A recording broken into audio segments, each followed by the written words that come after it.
பொருளுக்கு அலைந்திடும் பொருளற்ற வாழ்க்கையும் துரத்துதே. உன் அருள் அருள் அருள் என்று அலைகின்ற மனம் இன்று பிதற்றுதே.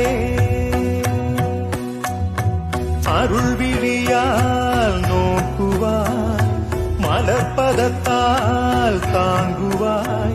உன் திருக்கரம் என்னை அரவணைத்துணரருள் பெற பிச்சை பாத்திரம் ஏந்தி வந்தேன்.